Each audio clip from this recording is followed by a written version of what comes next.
Hi, everyone. I'm Jan Dormer, and I'm going to talk about church-based ESL. The title of my presentation is It Takes a Village, Mobilizing Your Church for ESL Effectiveness. A little bit about my background. Um, Much of my life has been spent in the kind of place depicted in this photo.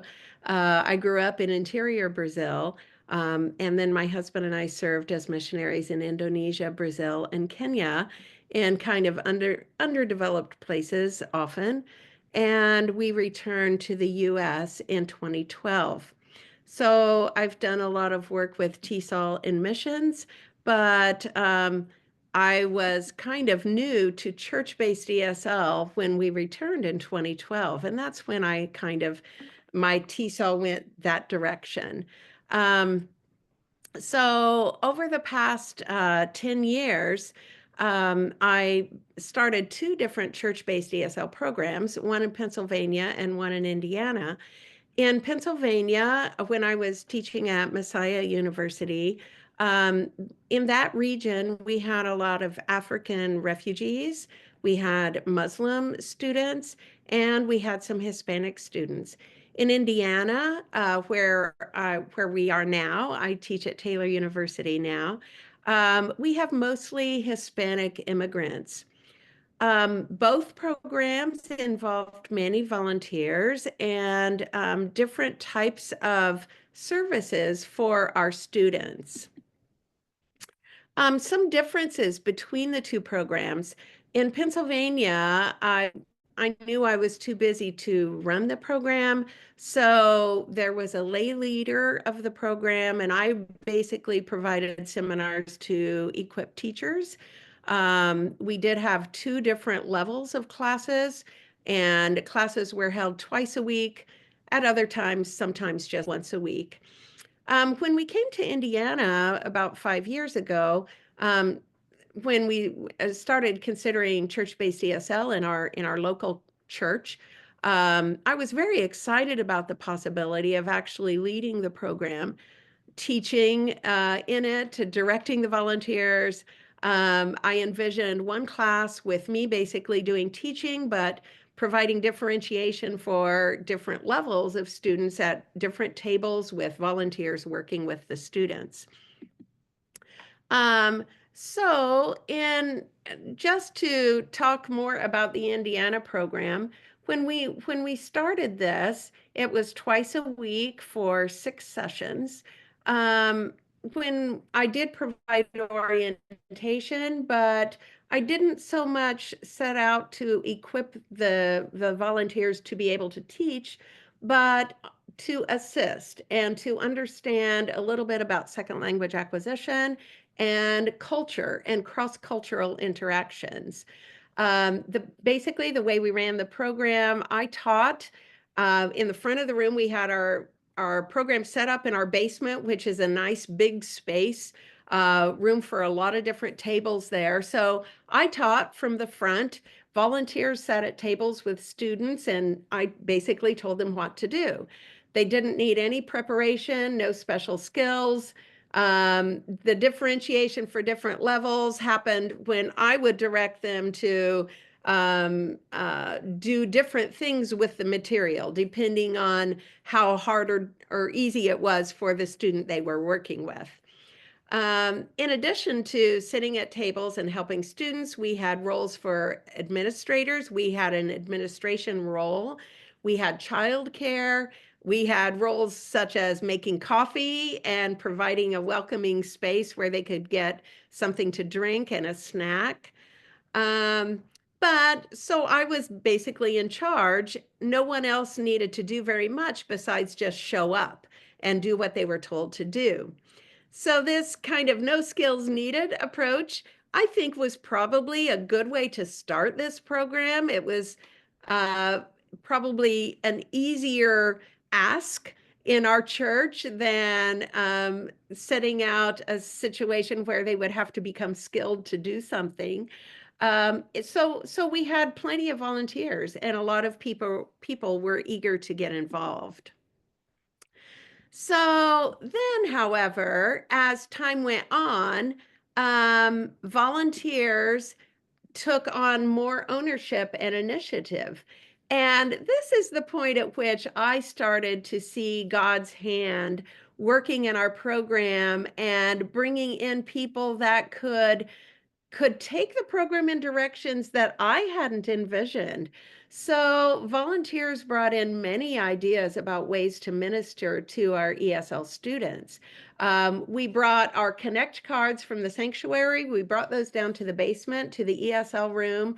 Students could write prayer requests, and students were always invited to church. And I'll never forget one time when a student shared in tears that she had written on one of the prayer request cards to pray for her sister to get a visa. And a month later, her sister got a visa to come into the States. And it was just, it seemed miraculous. And it was just a wonderful thing to be able to talk about in our program. Bilingual Bibles were provided for anyone attending our service. Spanish scripture was added to sermon PowerPoints. And one day I just showed up at church and there was the Spanish. Other people had thought of doing this. And to this day, 2 years into our program, Spanish is regularly provided on the screen alongside the English, the Bible, the scriptures that are being read. Occasionally, we even sing songs in Spanish. This is a big thing for our church. Students have been invited to various places in the community by people in the church. We have been involved in providing transportation for medical needs. And one of our young adults involved in the ESL program really became passionate about getting the young adult ESL students involved in our young adult ministry. And she has done a fantastic job of just making sure they know what all the events are. So these young adult ESL students have gone roller skating, they've gone to movie nights. They have probably been the group that has gotten most integrated into our church. So then what happened is that the village kind of took over this project in the most wonderful way. I just realized after the first year of doing it all myself that I did not have the time to do it. I teach full-time at Taylor University. And a couple who does not have training in TESOL, they volunteered to keep it going. And they had seen various needs, and they ran some tutoring in the summer. They connected volunteers in our church who were willing to tutor with ESL students who wanted to stay connected over the summer and have some tutoring time. So they set that up. And through all that tutoring, they started learning more about the students' language and culture needs, such as needing language to explain health issues, knowing how to write a check. So this was kind of a turning point for them. Oh, we're working with these people who don't have some of these basic skills that we are able to teach, like how to write a check. So they decided to focus on those kinds of content areas while providing once a week classes. So we did go down from twice a week to once a week. And I would say that no skills needed was still the message.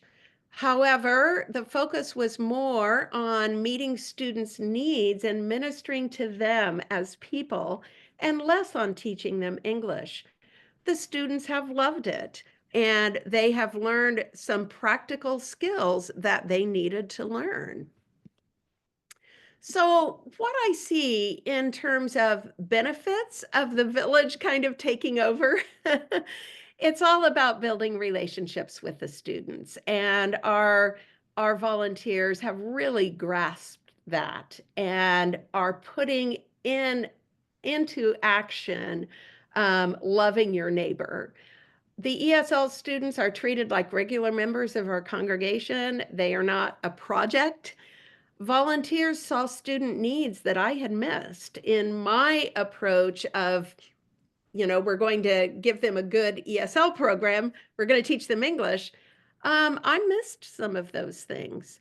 Many students did not keep coming to us primarily to learn English, but because we were their American family. And we've heard many of our students say things like this: "You are our first American friends. You are our American family." So, no skills needed is the reality when it comes to loving students, investing in meeting their needs, and showing them Christ's love. I do think good TESOL does matter.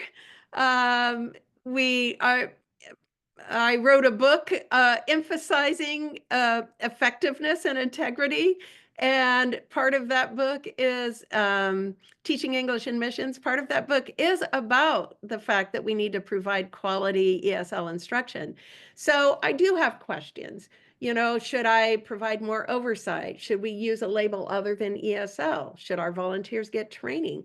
But serving our neighbors and shining the light of Christ matters more.